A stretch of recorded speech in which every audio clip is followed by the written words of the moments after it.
My mom said to me, "If you can't have a child, we should get a divorce." My husband responded calmly, "Fine, I understand, even though I'm currently pregnant." I'm Emily, a housewife in my 30s, living with my husband who works for a company. We first crossed paths while I was employed at a food-related company. Our conversations about business dealings were always pleasant, and I was charmed by his occasional smile. I mustered the courage to ask him out, but he turned me down, saying, "Sorry, I'm flattered, but I have a girlfriend." A month later, he approached me with a change of heart. I broke up with her. "Will you go out with me?" It turns out he had started noticing me after my confession. His ex-girlfriend, sensing something was amiss, had asked, "Did you fall for someone else?" When he agreed with her suggestion to break up, they ended their relationship. I felt a pang of guilt for being the catalyst for their split, but he reassured me with a warm smile, saying, "It wouldn't have lasted long anyway. Don't worry about it." His comfort eased my worries, and after 3 years of dating, we got married. When we decided to get married, he said, "I'd like us to have children after we're married. Would you be willing to stay home and support me and our future kids?" At that time, I was working at a demanding job and was eager for a change, so I agreed to become a stay-at-home wife. I was determined to support my husband and embrace this new role. The transition from a working woman to a housewife was challenging, but it was worth it for the joy of our newlywed life. Every day felt blissful, and the absence of any issues with my mother-in-law was a significant relief. Her house was only a 10-minute walk from our apartment. I initially worried about frequent visits and potential intrusiveness, but my fears proved unfounded. My in-laws were incredibly kind and supportive. Whenever I had a question, they made the effort to visit our home and explain things thoroughly. Despite our difficulties in starting a family, they were always understanding. My mother-in-law even told me, "You're more precious to me than a grandchild. I've always wished for a daughter since our family only had men. Please let me continue to cherish you like my own daughter." I adored my mother-in-law and trusted my quiet but dependable father-in-law. However, this harmonious relationship only lasted through the first few years. Over time, my once kind in-laws underwent a noticeable shift. My father-in-law became increasingly reserved, while my mother-in-law's demeanor changed drastically. Perhaps it was her true nature all along. Her attitude towards me went from being exceptionally warm to overtly cold. She has become quite harsh, frequently visiting our home, especially when my husband isn't around, and constantly nagging me about when we'll finally have a child. "It's your duty as a wife," she insists. This contrasts sharply with her previous attitude, where she once told me, "Children are gifts from heaven. They'll come in their own time, so don't rush." Now, she compares me to other families, adding pressure with remarks like, "The lady next door just had a baby, and the one next to her is expecting. What about you?" Despite her persistent pressure, it's been fruitless without my husband's involvement. He initially wanted children, but a year into our marriage, he lost interest. Even when I attempted to initiate intimacy, he would decline with excuses like, "I'm too tired, maybe another time," or "Don't bother me while I'm gaming." Despite discussing my struggles with my mother-in-law, she remained unsympathetic and continued to pressure me for a grandchild, only adding to my stress each day. Overwhelmed by her demands, I confided in my husband about the increasing pressure to have a child. He agreed to try for a baby with me, saying, "I don't think we need to rush." Despite our efforts, I didn't become pregnant. My mother-in-law continued to blame me, insisting, "It's because you're not trying hard enough. My son is not at fault at all." I even wondered if her constant criticism was making it more difficult for me to conceive. Unable to handle the mounting pressure, we decided to seek fertility treatment. I hoped this would finally ease my worries, but another issue emerged: my husband's behavior. Since we began the treatment, he became distant and cold, retreating to his room to play games after work and ignoring me when I tried to talk. This was difficult enough, but his frustration with my spending on crafting materials and his increasing volatility added to my distress. Whenever I stood up for myself, he would snap, "Who do you think allows you to live this way? You're just a housewife," and continued his selfish behavior. Even though I had quit my job at his request, he refused to acknowledge or address my concerns. One day, I came home to find him playing games during his usual work hours. I asked, "Aren't you going to work?" He simply replied, "I quit." He had resigned from his job without informing me.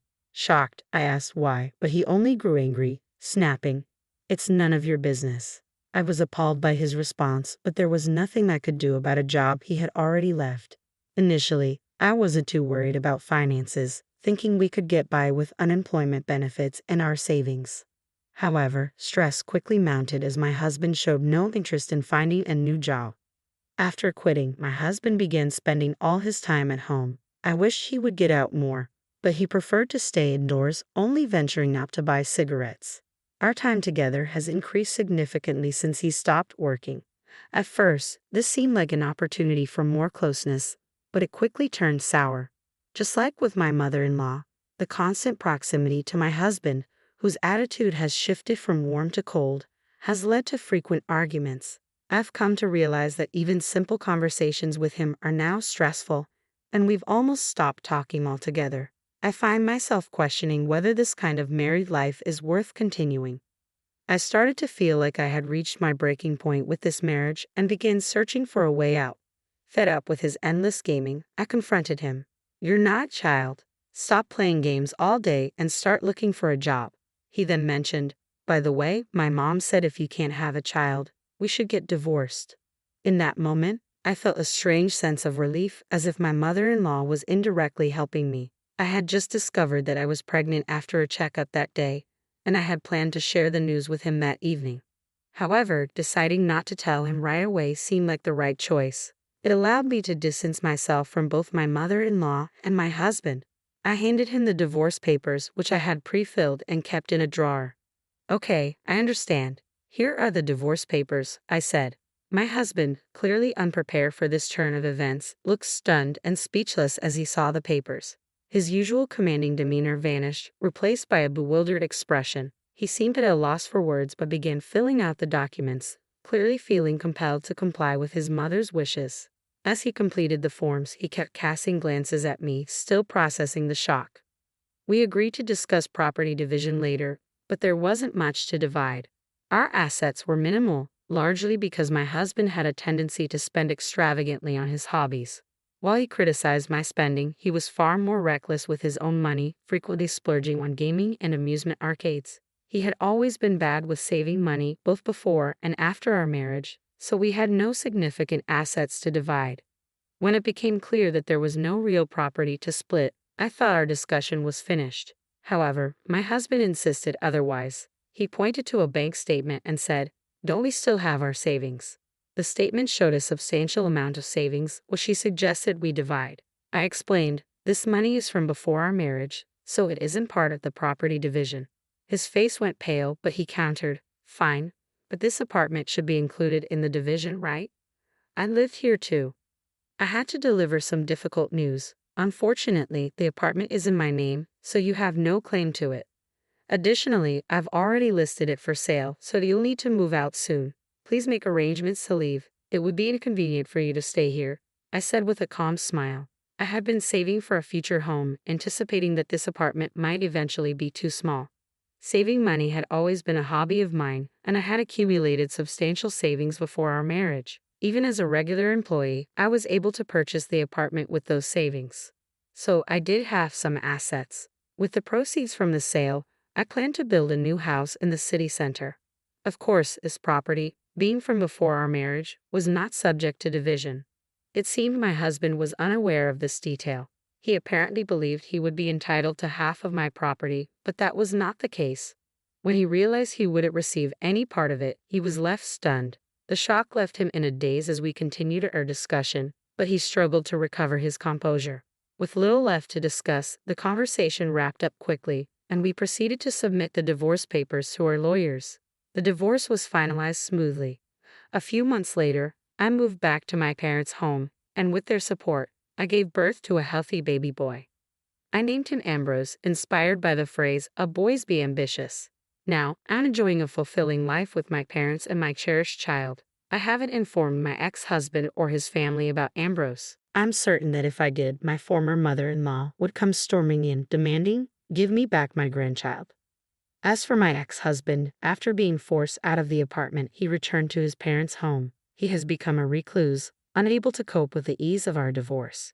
His behavior is so suspicious that he often gets stopped by the police when he ventures outside. It's a rather pitiable situation.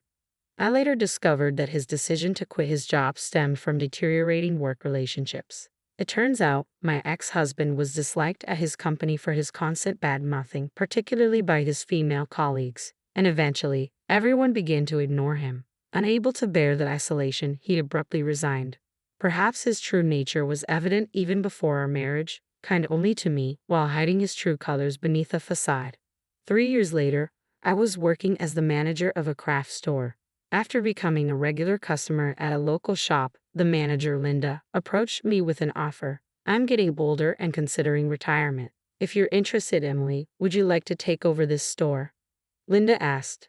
At that time, my parents were actively helping with childcare, and I was looking for a new job. If I turned down the offer, the store would close, which would inconvenience many loyal customers. Weighing these factors, I decided to accept and take over the store. While attending to a regular customer today, I was surprised by an unexpected visit from my former mother-in-law and ex-husband. Wow, this is a lovely shop, my ex-husband remarked. Yeah, Mom, look at this fabric. It would look great on you, he added. Annoyed by their obvious flattery, I asked, what are you doing here? My former mother-in-law then demanded, give me back my grandson. It seemed she had somehow learned about my child's birth and wanted him as the heir to their family. You were already pregnant when I asked for the divorce. Why didn't you tell me? If I had known, I wouldn't have gone through with it, my ex-husband accused. That's exactly why I wanted a divorce. If you had known about the pregnancy, you would have done everything you could to prevent it. I shot back, glaring at him and my former mother-in-law.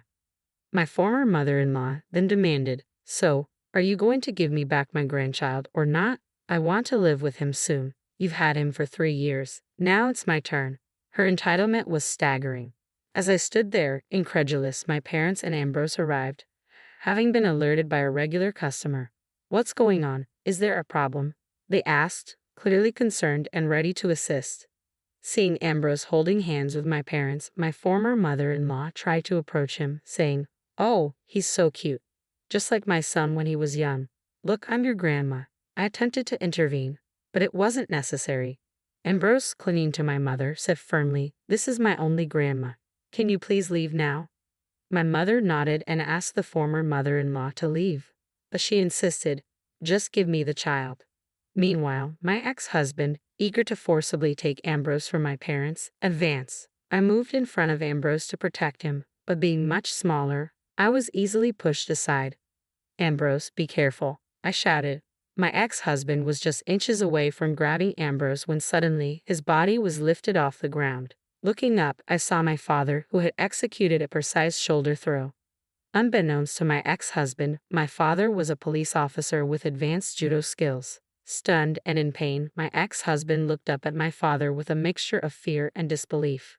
If you continue to harass my child or grandchild, I will take further action, my father warned, displaying his police badge.